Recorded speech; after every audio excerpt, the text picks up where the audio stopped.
Live from the 607, it is the Ocho Duro Parlay Hour, where we're talking sports locally and nationally. Why don't you join in the conversation with the hashtag ODPH? Here we go.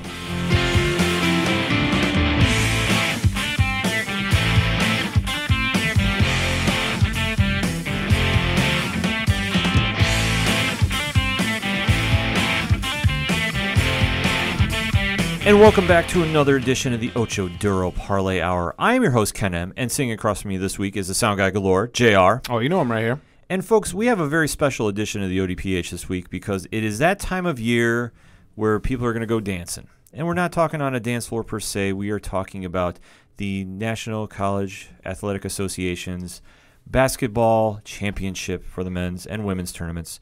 But this is March Madness. This is the Final Four. And we're devoting the entire show to talking about our brackets, who you should take, who you should avoid, and who we think is going to get to the finals. Now, Coach Duffy and Padawan Jay both could not make it into the studio, respectively, this week. However, they're going to be posting their brackets online on Facebook and Instagram, so check out our accounts. But fear not, because joining the panel for the first time, you've read his blog, Rolling Those Dice, on the ODPH website, and if you haven't, you need to check it out, get familiar with it.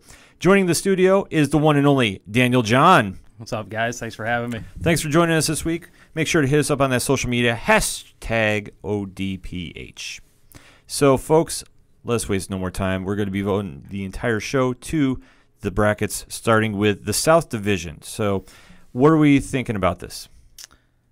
Well, I think it's a tough bracket. I mean, if you're looking from top to bottom, I think it's probably the most stacked bracket. When you've got the number one overall seed, and you've got a couple teams that are probably a little underseeded in that section. You know, we're talking about Kentucky and Arizona. Yeah, I definitely think this is one that when the committee was putting the bracket together, I think this one is probably the most skewed, if I would say. Arizona being a 4 seed is kind of mind-boggling to me. I don't see how.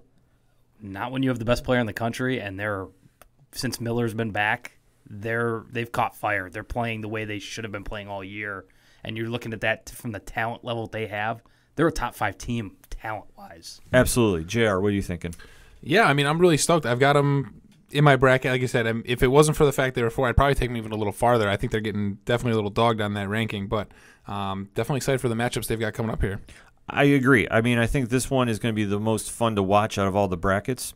And I think that you have the possibility of a Virginia-Arizona for a Sweet 16 bid. I think that, you have Kentucky lurking in there. Miami is no slouch. Is there any team that's sticking out there you think is going to pull the major upset in this division? I have Loyola Chicago beating Miami in the first round. Okay. I think they're a team that, if you watch them play, a lot of good shooters. Miami's very athletic, but can sometimes run and get kind of grounded a little bit and use the athleticism instead of relying on jump shots a little too much. I think that's an upset you could look for. Not saying it's going to happen, but I do have them winning that game. I sure as hell hope not, because I've got Miami in the Elite Eight, so I really hope not. That's actually my horse here is to knock off Cincy in the Sweet 16 to have a little date with old Virginia in the Elite Eight, but. So I'm really hoping that's not happening. So please don't take that in your brackets. Let's not chant that. Let's not support that, because that would really bust my bracket in a hurry. But if you look at how top heavy the top of that bracket is, when you've got Arizona, Kentucky, Virginia, and then you look at the bottom, and Cincinnati's not being talked about enough. I think they're a really good basketball team, but they're not a trendy 2 seed, just like Tennessee's not a trendy 3 seed. Yeah, I agree with that. You don't hear them very often, so you're not looking at them. They're both really good basketball teams. When I was filling out the bracket, I actually thought about I have Texas beating Nevada, which is a 7-10 matchup, so it's not anything crazy. But I was actually half toying with the idea of taking Texas over Cincy anyway, just because, again, it's not I watched Cincy and they're not overly flashy. No. At least to me. So that's what scares me, is that you're just going to kind of walk in as a 2 seed, but they're that team that's going to trap you thinking they're gritty. If you're going 1-2 all the way to the Elite Eight, you're going to be really disappointed, because then they're going to get trucked by somebody. They're going to be that team that catch you off guard, and you get the hiccup with like the Georgetown Davidson from years ago, where they're just going to stumble and it's going to be horrible. Absolutely. And if you're an NBA guy that wants to watch college, watch this and look for possibly Texas has got a kid named Mohamed Bamba, who's probably going to be a top 6-7 pick in this draft, who's long and lengthy, a little underdeveloped, but he's a game changer, especially around the rim. He's a game changer. Absolutely. I mean, this whole bracket, like I said, It's looking pretty stacked. I'm even going to throw a quick upset. I think Georgia State knocks off Cincinnati first round. I'm taking a 15 over a 2. Sheesh. I like it though. I mean, he's going all in. Like I said, Cincy is a good team, but they're not flashy enough for being a 2 seed. And I think the Georgia State, a lot of teams are going to be sleeping on. I don't think they make a deep run. I mean, in my bracket, I have them going against Texas in the round of 32. Are you on the Ron Hunter bandwagon here? Yes, I am. Yes, I am. But for me, I think this one is Arizona's bracket to lose. And I am with Daniel John on this one. I think with Sean Miller being back and you have the best player in the country leading the charge, you can't go wrong. And I think the best matchup we're going to see out of this is going to be Arizona versus Kentucky and for the round of 32. I love that matchup. I love the Virginia-Arizona matchup. I actually have Arizona in the Final Four as well. And if you're filling out your brackets, I am the worst luck for Arizona and Kansas. Those are 2 teams. When I pick them, they don't go far. So I'm hoping to break that trend. But I'm hoping so too, because I'm with you. I want to pick Virginia, but Ayton is the best player in the country. I mean, he is a monster, and they have their leaders. They have a lot of leadership. They're a lot of senior laden thing, and with this whole FBI thing, I think that it's really driven them. They're a totally different ball club. I mean, and it's funny too because in the Sweet 16, I had Virginia going up against Arizona, and I'm like, I'm a half step away from taking Arizona to knock off Virginia, but I still think back to the ACC championship game and how Virginia plays so annoyingly slow. When you watch them, it's like they want to play a game where they can't score more than 40.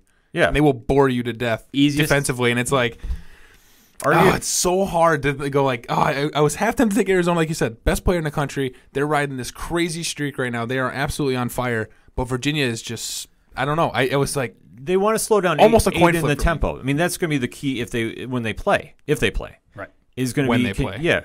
Well, I think that when they play too. I think don't count Kentucky. Kentucky's a good basketball team. I'm not down Calipari and company. Well, I'm not either, but I'm just saying I like Sean Miller and company a little better this time around, especially with Ayton leading the charge. Because if he really wants to make a statement for trying to be the number 1 pick in the NBA draft, probably he's there.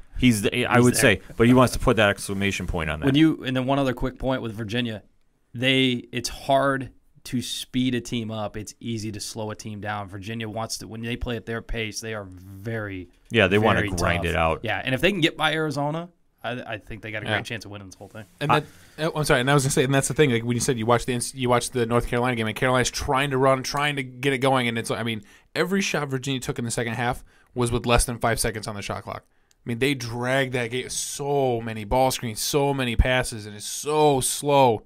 You're like, they are literally boring North Carolina to death, and they're falling asleep, and then they're easy buckets, they're layups, wide open threes, and you're like, damn, next thing you know, you're down 12. Right. And you may only have 6 possessions in 6 minutes at the end of that game. Ask North Carolina. And if you're down 12, that feels like 30 against them. I mean, exactly. It'll definitely be smothering them on defense. I mean, that's what's going to be the key to win. Right. That's what scares me, because Virginia's not going to speed up at all. No, they're going to go as slow as humanly possible. So there's no way they're going to make that. They're going to make a change now. And Tony Bennett is a great coach at making adjustments.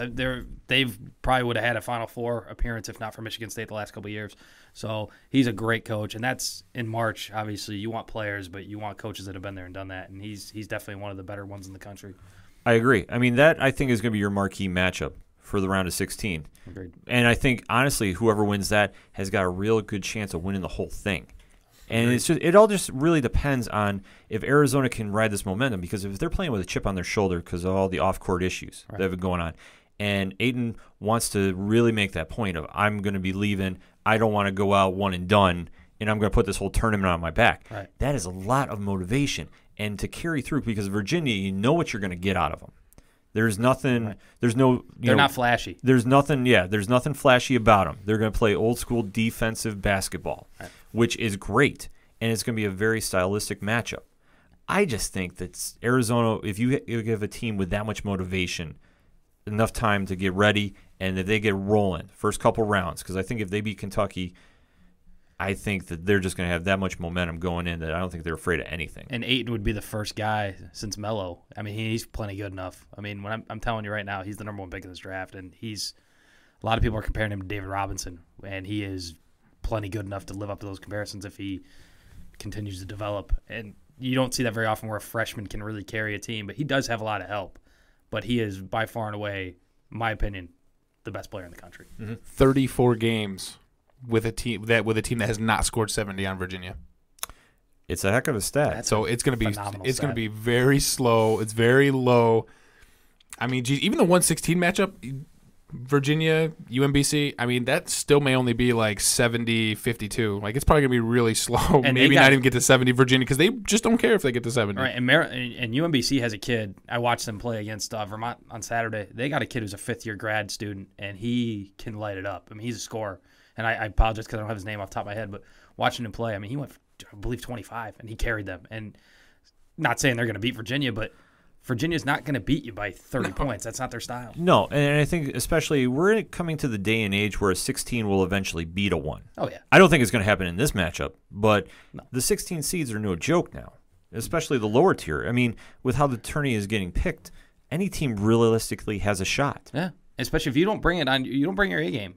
And you show up and just kind of lackluster performance and just kind of, okay, we'll just get through it. Yeah, you can get beat. Anybody can get beat on any given day. So. Absolutely. Oh, like you said, I mean, you take Virginia, perfect example. Like you said, I mean, not that Tony Bennett's going to have them looking forward to an Arizona or Kentucky matchup, but you can't sleep. I mean, if Creighton, if they bypass Creighton or even for that matter Kansas State, catch them off guard, like you said. I mean, that could be a huge.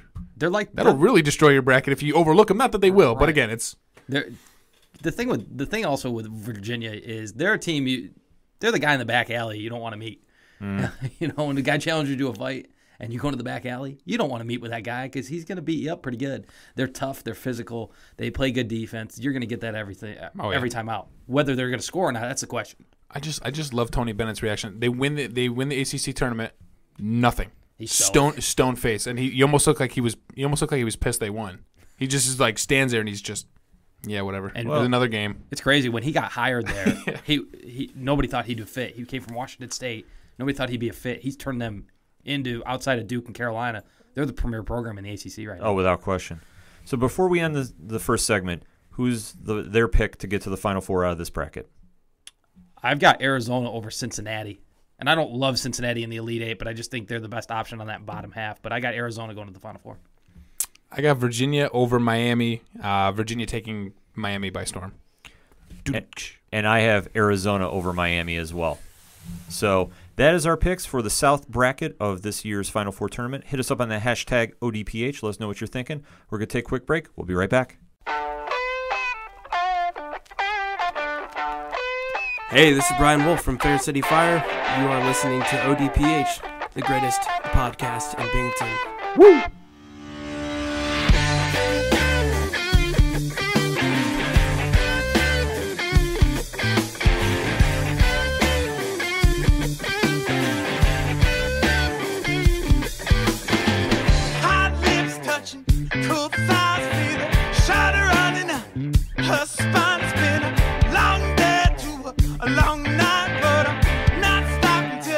Coming back for the second quarter of this week's ODPH March Madness edition, and we're going to take a look at the West bracket. So, gentlemen, what are your thoughts?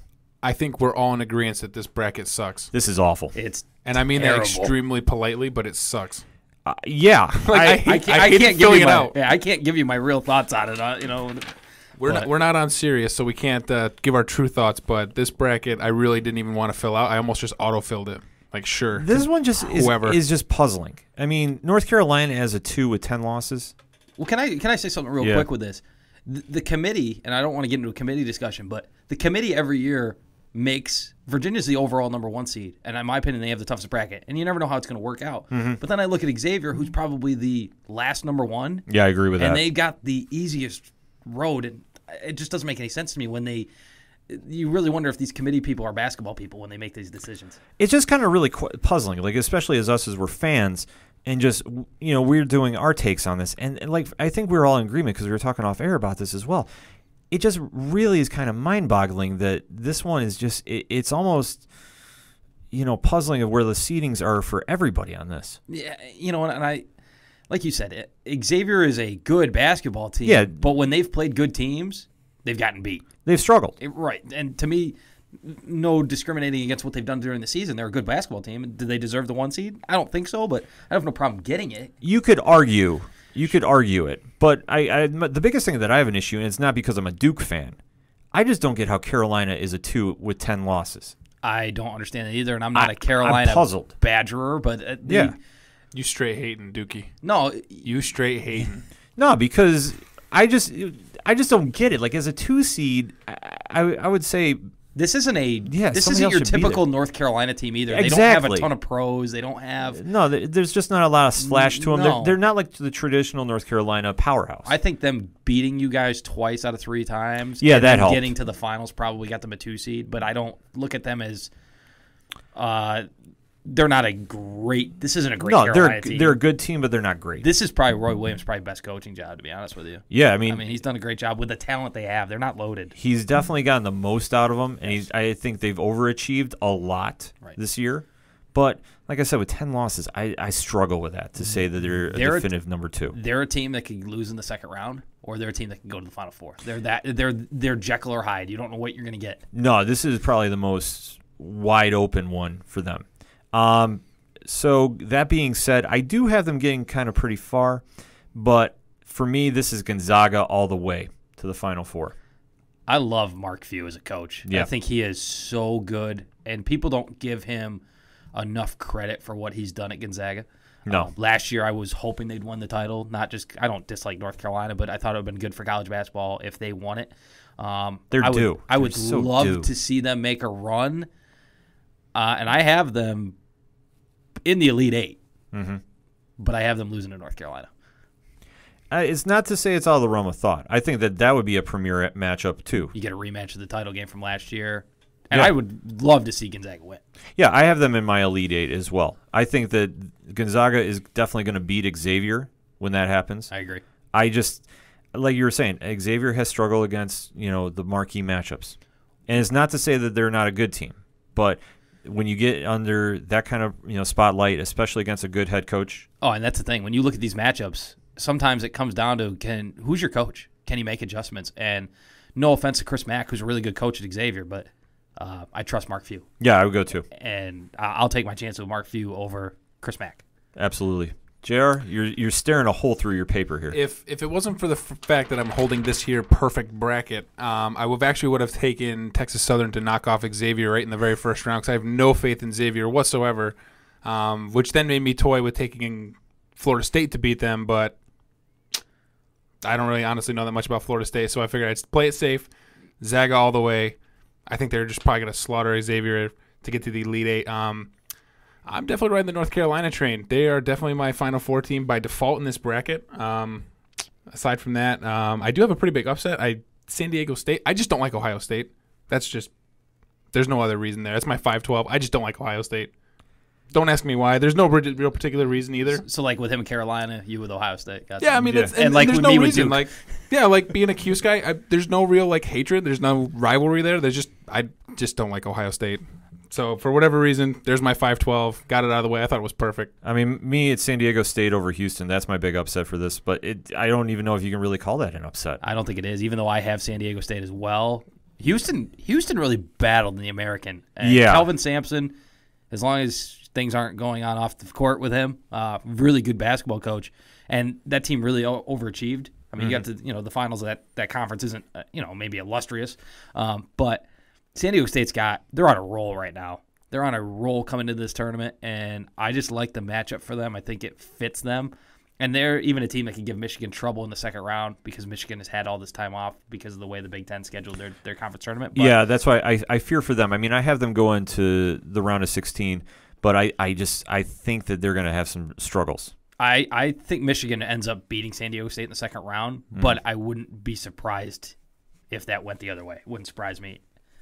I do like Ohio State, though, a little bit over South Dakota State, though, just because Ohio State's got more talent, but 5-12s are like we talked about. They're not really upsets anymore. They happen every year. No, they're so norm. You just got to pick the right one. Yeah, something's going to happen. Yeah, I mean, but that's the beauty of the tourney, though, because it just depends on what team shows up. And sometimes when you're a high seed, and even 5s are considered high seeds, in my opinion, you're going to think, okay, we're going to steamroll this 12, or we're going to steamroll a 13 or 14, and that's when they get caught.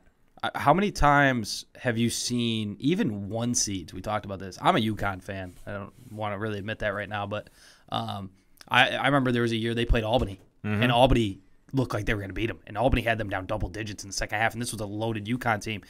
If you don't show up to play, like we said in the first segment, if you don't show up to play, I don't care if you're 16, you're a 1, you're not winning. Yeah. I don't care who you're playing. No, you got to show up and be prepared and respect your opponent. And I think that's where you kind of have to go, okay, who's the head coach? Because if you're a seasoned coach and you've been to the dance before and you have a proven track record, that's what's going to win you games. Absolutely. Players can do so much. Who are the coaches in this bracket that you trust the most? I mean, to me, it's Roy Williams, Mark Few, and John Beeline at Michigan. Those are the 3 guys. I completely agree with that. Jay? Yeah, not to get off track, but I totally agree because this is why I now have a rolling list of teams I will never take to ever win a title for that reason right there. Because you're going to overlook, you're going to get stupid as a 2, 3, 4, 5 seed, and they just destroy your bracket because they're going to get pummeled by, like you said, like a Florida Gulf Coast. They will just destroy your bracket and really just piss you off. And so that's why I've got a rolling list. Thankfully, none of those teams are on this list this year, so I'm sure I'll add one this year. I will say this, and this is a team they're correctly seeded, but Missouri is a team to watch out for because, like, I feel like I should do this every region. They've got a kid, Michael Porter Jr., who has been hurt for most of the year, had a back issue for most of the year, and there was some talk before the season started he'd be the number 1 overall pick in the NBA draft. He's back, and now he's not all the way back. He doesn't look 100%, but he's very, very talented, and guys like that can, take over a team. I don't count on freshmen to do that, but he could win them a game or two. So if they could get by in the first round and beat Florida State, which is a very tough matchup. That's going to be, I think, the Steeler match of the bracket. I honestly think Florida State is going to give Missouri a tough run, but I do agree with you. I think Missouri does take them for that reason. Right. But I think that one is going to fly under the radar, and I think whoever wins that is going to beat Xavier. They could. Yeah, that's a tough match. Either way, you're getting Florida State's a physical team with Leonard Hamilton as their coach. Very physical team. Missouri is super talented, but they're young. So if they can get by, I mean, I have Xavier beating Missouri, but Missouri's good enough. I mean, they're plenty good enough to upset them. Absolutely. So my pick for this is going to be Gonzaga over North Carolina to get to the Final Four. I just think Mark Few and company they're going to pull it off because, like I said, Roy Williams has done a lot with this team this season. There's no question, and I have to tip my cap to him. But eventually that luck runs out, and I think with 10 losses, I think that does show a lot, and I think the overachievement is going to stop right there. I want you to be right because I'd love to see Gonzaga get back, and I've knowing that I'm picking North Carolina to go to the Final Four in this bracket probably means they're not going to because they've gone. I mean, they're on a run right now. But this is their bracket to lose, in my opinion. And I don't see a matchup for them that's a bad matchup strategically for them to not win. So I've got North Carolina beating Gonzaga in the Elite Eight. That Duke jersey you're wearing is ugly. And it's really showing now that you're just raining on the baby blues of North Carolina. This jersey is ugly. Beautiful. It is ugly. You back off right now. It needs to be orange. Is Reddick on the back of that, or is that Christian Laettner? No, that's Christian Laettner, baby. Yeah, To the glory days. Even more ugly. Yeah, North Carolina trucks this right to the Final Four. No doubt in my mind. Not even a second thought. So what happens if they lose in the first round? Are you going to come back on and say, hey, I might have got that I might be a little off base with that one? North Carolina will now go to my Rolodex that is teams you will not take past the Sweet 16. Like Florida Gulf Coast? Florida Gulf Coast.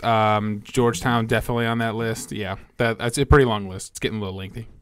It's going to be a questionable bracket, to say the least. Let us know what your pick is for the West. Hit us up on the hashtag ODPH. We're going to take a quick break. We'll be right back. It's a heartbreak, soul-shaped radio tank, taking 4 steps forward, no steps back. Hey, this is Vince, the Common Man Ciatoy, local MMA fighter, telling you to keep on listening to the ODPH, the 607's up-and-coming newest podcast.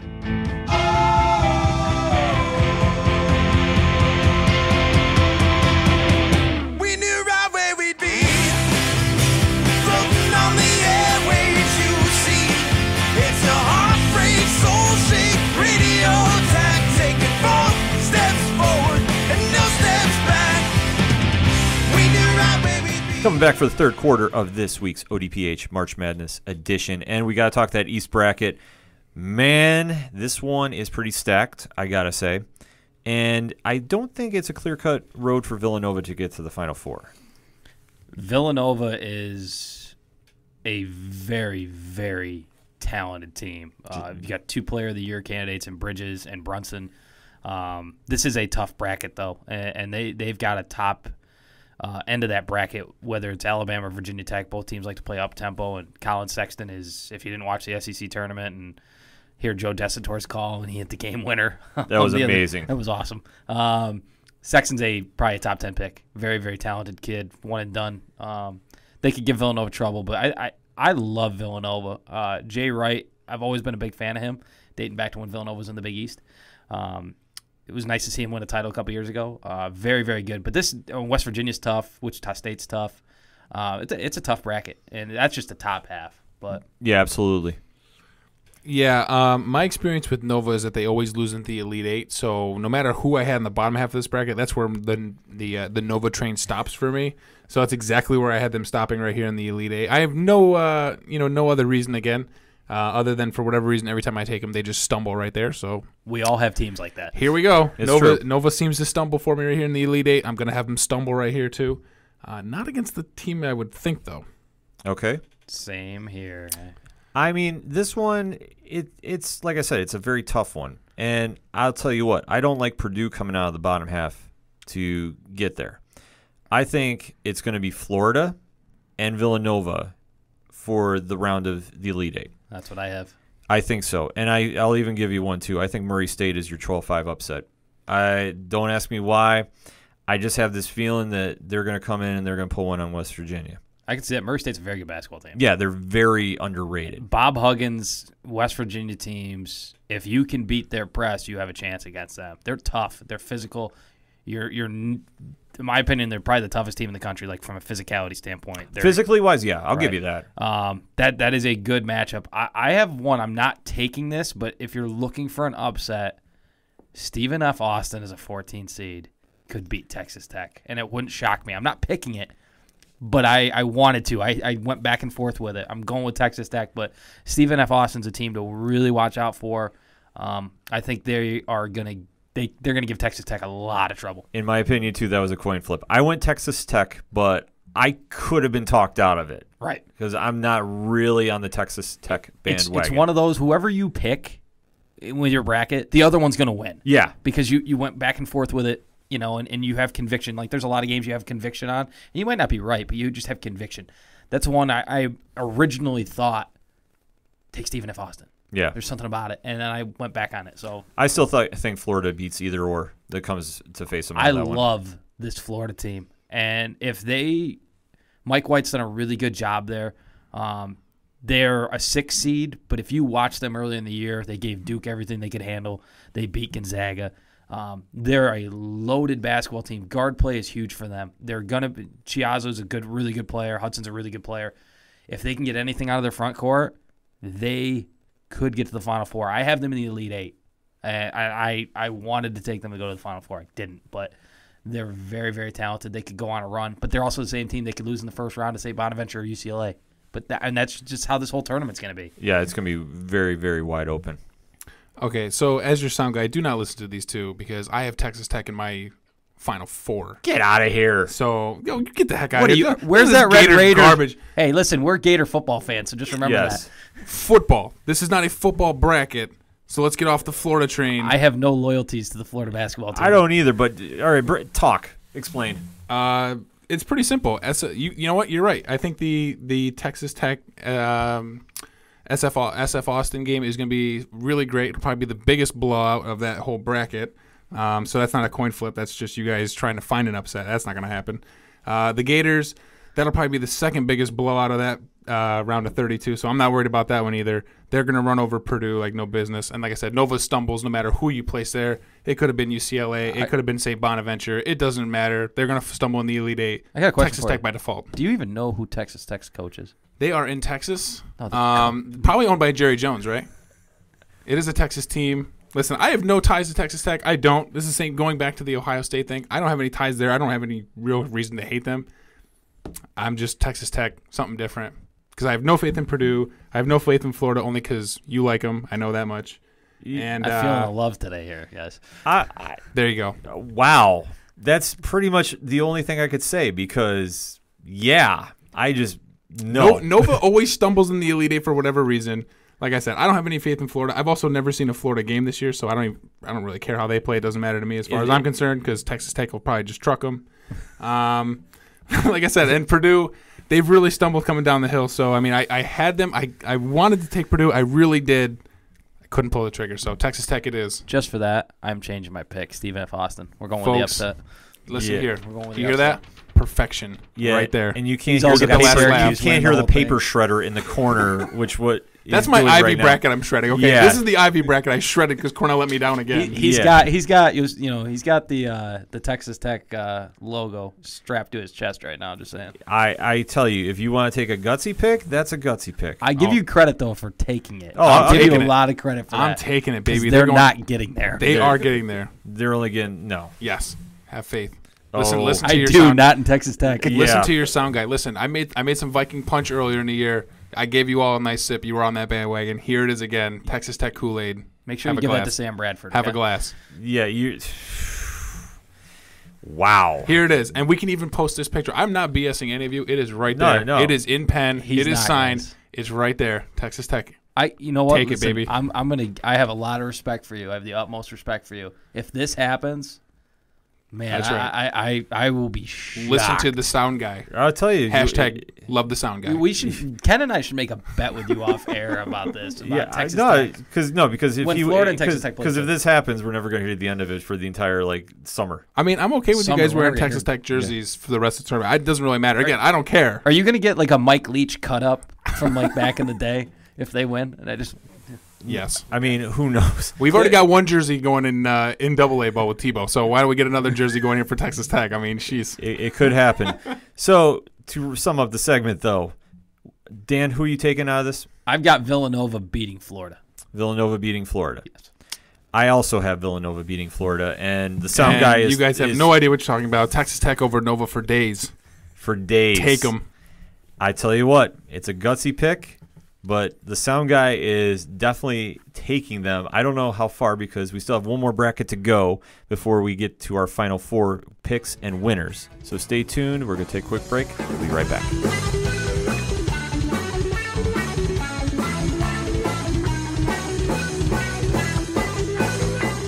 Hey, I'm Mike Pappy from Rye Bread, and you're listening to the ODPH.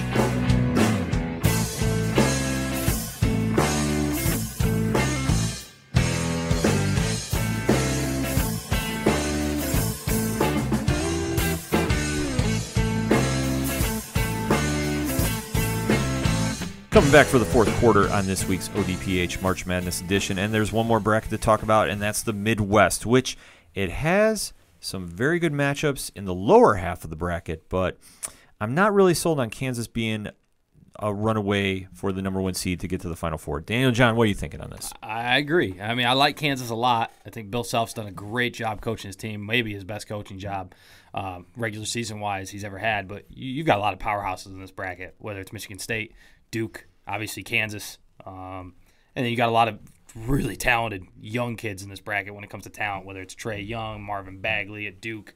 You got the two kids from Michigan State, Bridges and Jaren Jackson. So it's a very, very competitive bracket, especially in the lower half. Oh, exactly. I mean, you've got Cuse in there. You've got Penn in there. Ivy League 607 represent, respectively. A lot of strength in this bracket. I don't think that's the strength that we're referring to, but hey, they got in the tournament, so you got to give them that. I think, though, your matchup has got to be Duke versus Michigan State. I think that happens. Tom Izzo versus Coach K. That is definitely an elite level coaching. There's two matchups in this tournament that I want to see, and that's one of them. I mean, I love the coaching matchup, the X's and O's. Izzo and Coach K, that might be the best coaching matchup that you see all tournament if it happens. And the other one, obviously, we talked about earlier with Arizona and Virginia. But when you look at that matchup, it's talent on talent. I mean, both teams have bigs, both teams have guards. They play a little bit of different styles, but they both can play up tempo. That's the matchup of the tournament, in my opinion. Yeah, I think if Michigan State can stop Duke from raining threes, I think that they'll have a good chance of winning. But if Duke gets hot, and with the amount of talent they have on their team, I mean, how many lottery picks do they have? Oh, they're loaded. Whether it's Carter, even Grayson Allen could sneak into the back end. I doubt it, but Allen, Carter, Duvall, Bagley. They're loaded. Duke is loaded. Gary Trent Jr. Yeah, I mean, they're loaded from top to bottom. They just have to make sure it clicks and stays consistent through the tournament, because if they have a bad night, or bad half rather, they're in trouble. I heard Coach K say something earlier in the week, and I totally agree with him. And he's the best college basketball coach of all time. I'm not a Duke supporter, obviously, but he made a comment. They've played a lot more zone this year, which is very rare for a Duke team. They're not a zone team. No, you're absolutely right. But what he said struck me is he didn't trust the communication with his team, and that's a great coach right there to kind of realize, hey, listen, I'm going to change something up. I'm not just going to stick to my old habits. I'm going to coach my team, and this is why he's the best, man. He's so good at this, and you got to have respect for what he does. I think they're the most talented team in this tournament, but they're not the best team. But anytime you got him as your coach, you got a chance. Absolutely. No, I think you hit the nail right on the head. They have so much talent on the team, but they have to make it work. Because you can have all the talent, but if you don't show up on the court and play as a team, you're in for a long night. And especially, they got Oklahoma in that bracket too with Trae Young, and then when Michigan State gets there against Tom Izzo, those teams are smart enough to give them a trouble if they're not working. I think if they played Oklahoma, though, I think Oklahoma would be in a lot of trouble. And Trae Young's a fantastic talent. A lot of people compared him to Steph Curry. I don't think he's that good, but he's a very talented kid. But Coach K's smart enough. With that roster, they have so many guys that they could throw at Trae Young. I think that'd be a bad match for Oklahoma. I actually have Rhode Island winning that game. Like I said earlier, future UConn coach Danny Hurley, hopefully. A little plug there for Connecticut because they're not in the tournament. But I like Rhode Island. I like Rhode Island. I think they're a good team. I don't think they'd give Duke any trouble, but I think that'd be a better matchup than Oklahoma, as much as I love Trae Young. Yeah, it's definitely going to be a tough matchup. JR, Mr. Syracuse himself, what are you taking? Oh, Syracuse all the way. There's no doubt about this. Kansas, no big deal. Michigan State, no big deal. TCU, whatever. Duke, truck them. You know why Duke's been playing so much zone? Q's. Exactly. A mic drop. Come on. You think Coach K needs to learn from Boeheim? It's working. Is that zone working? Oh, it's working, but to say that Coach K is trying to copy Syracuse, who is lucky to have gotten into the tournament over Notre Dame, I'm still arguing about that. Lucky's a loose word. What is Syracuse known for? Oh, the zone. Right. Oranges. So what have we now adapted? A zone. Coach K has adapted to his players. You are welcome. But he hasn't played a Syracuse type zone. Exactly. Vicariously, his is more of a matchup zone than. Listen, vicariously, if Duke wins it all, so did Q's. You have stolen our 2-3 zone like a bunch of savages. For as long as I've known now you're this gonna man, run this. You can't compare Syracuse and Duke winning a title together. He said that with a straight face. I did not say that they were comparing. I'm saying we're living vicariously, going, oh look, a zone defense will work every time in the tournament. You are reaching, my friend. Oh, there's no reaching here, buddy. Oh, you are no reaching. You're like going Mr. Fantastic reaching. I will be completely honest here, and anybody that knows me knows the two teams I probably dislike most in college basketball are Duke and Syracuse. And I'm not saying this as a anti-Syracuse guy, but they don't belong in this tournament. I'm sorry, they don't belong. I in this agree. Tournament. I think Notre Dame should have been in. With that being said, though, I have them winning their playing game, and I have them beating TCU because of matchups. Just because you don't deserve to get in the tournament doesn't mean you don't win games. Absolutely, and I think if anything, they need to win outright. They need to win their playing game, and they need to beat TCU to justify it. It is possible. It's not saying that they're going to get trucked the first round, right? But they need to win, and they need to do it not definitively, but they need to have like a good lead. It can't come down to like a last-minute prayer shot. And to be honest with you, they're not the only team that didn't deserve, in my opinion, didn't deserve to get in. And I like where Arizona State's program is going, and I like they had some early wins in the year against Kansas and Xavier and St. John's that were good wins for them. But down the stretch, they're not a team that deserved to get in the tournament either. No. Oklahoma didn't deserve to get in the tournament. There's 3 or 4 teams that I didn't think were more worthy than Notre Dame, Oklahoma State, and USC. Yeah, that's the one. It's the gift and the curse of the tourney because when the selection committee does it, they try doing the best job they can. And just some of them, as we've already stated earlier in the show, as fans, it's just kind of head scratching. And for me, I don't get how Syracuse gets in over Notre Dame, especially when Notre Dame beat them at home without their best player and had a better resume. Exactly. That's where I struggle with it. And it's hard to take the committee seriously when you not only miss on teams, but then you underseed teams and overseed certain teams, and you don't create, in my opinion, equal brackets. It's just puzzling. Yeah. It's just, as a fan sitting there watching, it's just kind of really head-scratching. You're right. I mean, they definitely have been under-ranking teams. I mean, I don't think Q should be the 11 seed play-in game. I think they're definitely like an 8 or 9 seed.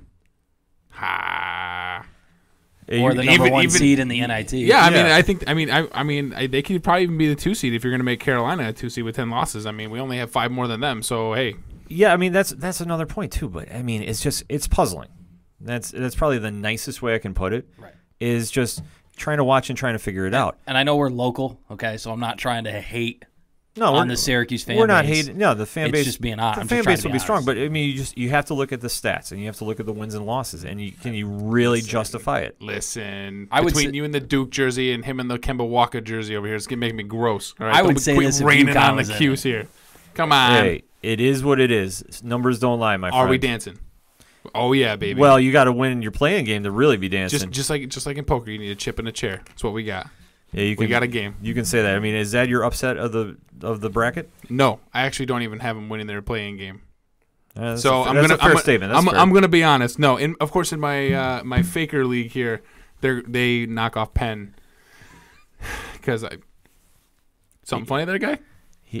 Listen, man, this is 607 Ivy League for days. Okay, Cornell broke my heart with the getting. You realize crushed. Penn is in another state, right? It's Ivy League. It's all Ivy League. So again, it's Cornell living vicariously through the Ivy League. I show the Ivy League their support because nobody even knows. It's so almost as good as your Texas Tech pick. Almost. Listen, man. I'm telling you, if it comes down to like Texas Tech and Cuse, I will worship the ground you walk we'll on. See. If then, that happens. You'll have to take a flight out to Vegas. Sound guy galore. My 1,500 to 1 odds that actually happens is looking really good. I'm gonna make bank and rob Vegas with this pick. It's gonna be amazing. Your child will be set up for life. We'll see. I'm gonna be set up for life. It's gonna be great. We'll see what happens there. But I mean, my upset pick of this bracket, though, it has to be New Mexico State over Clemson. Love it. Love that pick. That's my 12-5 upset. And they're good enough. I don't have them beating Auburn in the next round, but they're good enough, and they can shoot, and they're physical. They play good defense. I was really hoping Grand Canyon University would get in. You know, Arizona local school, Dan Marley coach, former Phoenix Sun, so I'm a big fan of his. Was really hoping Grand Canyon would get in, but I watched New Mexico State. I was really, really impressed with the way they play basketball. Yeah. Very, very good, fundamentally sound team. Yeah, I mean, they don't make a lot of mistakes. They play solid. I mean, they're not real flashy, but you know what? They win. Right. And that's all they need to do because, I mean, I think they're going to come in and they're going to be your 12-5 upset of the tourney. I mean, I already know I picked another 12-5, but I'm taking 2 on this one. This is the only one I took, and this is the one I felt most confident about. Clemson's not a team I was really wowed by, and it's nothing against Clemson. It's just, you know, and they got the seed they deserve. They have a good record. You know, they played good basketball, but I didn't watch Clemson and go, ooh, wow, that's a team I really, you know, they can't. I just think New Mexico State's a better team than them. I do too. Jay? I mean, I know I look at this, and in all seriousness, when I was filling out my bracket, I actually almost took New Mexico State and Charleston just because, again, same thing. Auburn, they're not flashy to me. And I sit here and I look at it, and I'm so puzzled, and I'm like, I guess maybe it's just on my own fault for not paying attention, but Auburn a 4, Clemson a 5, I had them both getting upset. Yeah. Just because I'm like, I look at them and they don't impress me at all. Auburn reminds me a lot of Bruce Pearl's teams at Tennessee, where they'd get higher seeds, but they'd get bounced really early in the tournament. And, you know, he's not a bad coach. You know, he does a good job recruiting. Yeah, I mean, but I just don't. I'm the same way. I don't look at Auburn and go, "Ooh, it's Auburn." Like, yeah, I mean, it's not like they're really high profile. I mean, in comparison to the 3 big powerhouses in this bracket with Kansas, Duke, and Michigan State, it's just kind of you look at them as like, okay, they're the ones you're looking to come out of this tournament or this bracket. Well, you got Blue Bloods. You got those 3 in the tournament. I mean, those are all teams that they're in different brackets. You can say, hey, listen, these are 3 Final Four teams. Yeah, all 3 of those teams are plenty good enough. Because each coach is getting the most out of their players. Absolutely. I think with Duke, though, as we've already said, they have such a loaded lineup that there's no reason they shouldn't get there. Albeit, though, Tom Izzo is going to come prepared for him, and Michigan State will show up for that matchup. Absolutely. And I honestly think whoever wins that matchup is going to take that bracket. I agree. I mean, Bill Self has done a great job this year with Kansas, but it's not a typical Kansas team. No, this is his best coaching job, in my opinion. Like I said earlier, I think this is he has done more with less. He's got good players. I mean, Devontae Graham's a really good player. He's a player here in Big 12. He's really good. Malik Newman's really good, but they're not. He usually has a pro or two that are going to be, you know, like a Josh Jackson or an Andrew Wiggins or somebody of that caliber. He doesn't have that with his team, and they lost games earlier in the year, and you just sat there and go, this isn't Kansas. This isn't a team that's going to be a Big 12 champion type of team, and they did. They won the regular season. They won the postseason. They're a good basketball team, but I agree. Duke, Michigan State, I think are better teams, even though they're the 2 and 3 seed in this bracket. Yeah, absolutely. Jer? Well, like I said, I'm hoping that my not-so-real bracket comes true, but I'm in my real bracket, the one I'm holding right here in my hand, I've got Duke. I mean, I can't not go against them right here. Like you said, I think they're probably the best team in the tournament, so I'm on the train, taking them. So final pick for the bracket, I'm taking Duke. I've got Michigan State. I got Duke over Kansas. So 2 Dukes, 1 Michigan State. Well, we have one more overtime segment to go on this week's ODPH March Madness tournament show, so make sure to hit us up on that social media. We're going to take a quick break. We'll be right back.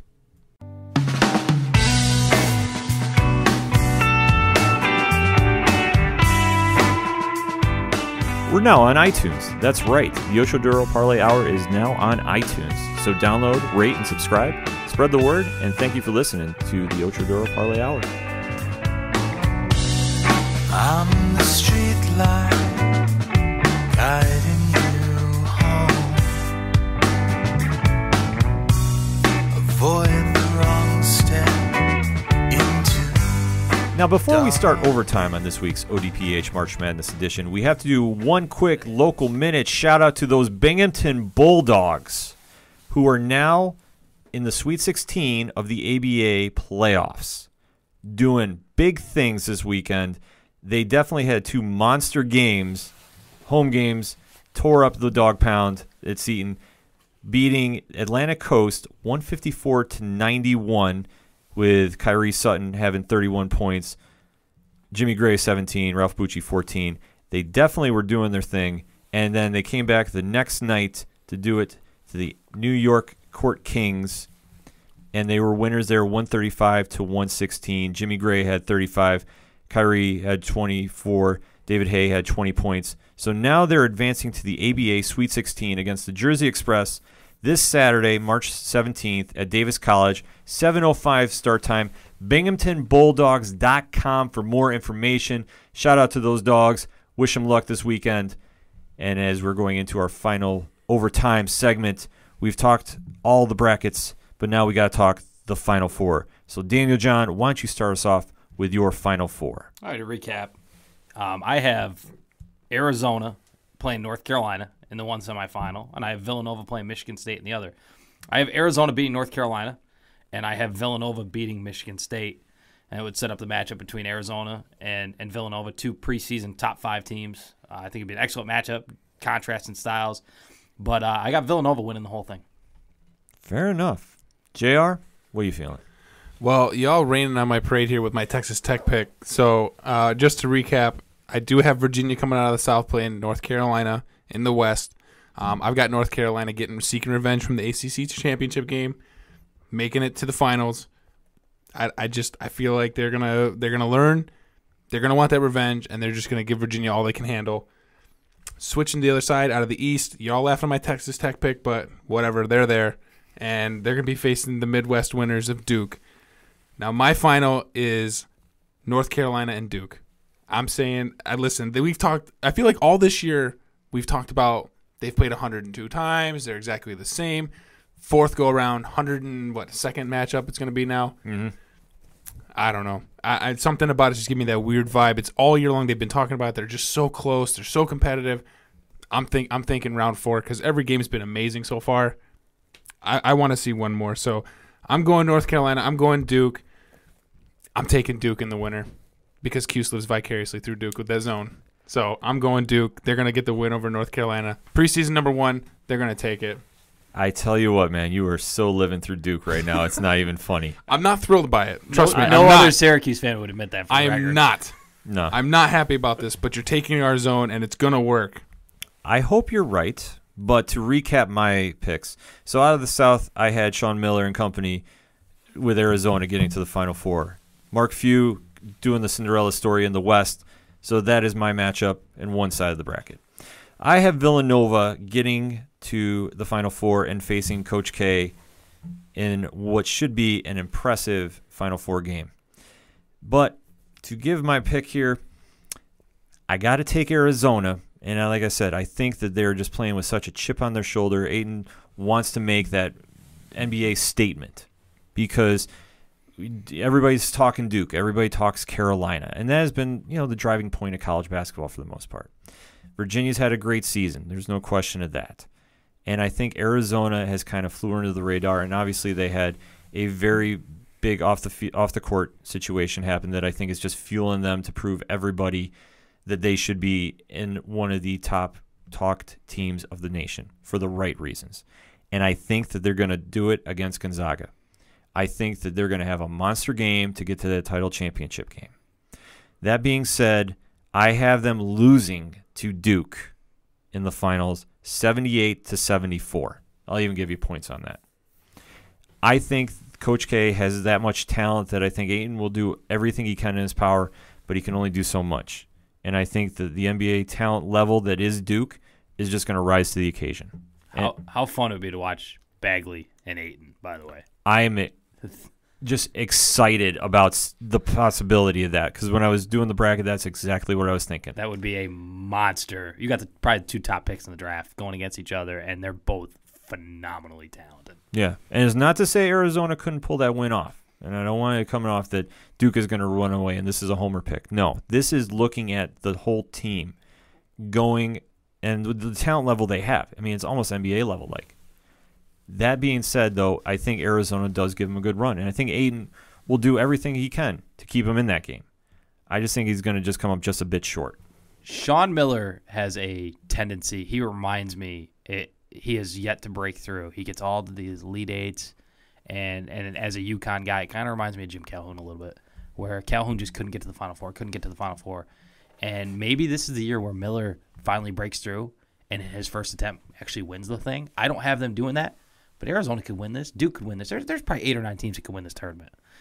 But I don't think you can go wrong with Duke. I don't think you can go wrong with Michigan State. I don't think you can go wrong with Arizona or Villanova. I don't think any of those 4 schools or even Virginia. If it's not one of those 4 or 5, I'd be pretty surprised. I would be too. I mean, like you said, the one great thing about the tournament, and we always talk about it, anybody has a shot if they show up. And if you really set your tone and you really play your game and impose your will, the games are wide open. Seedings are one thing, but you have to show up on the court to do it. Absolutely.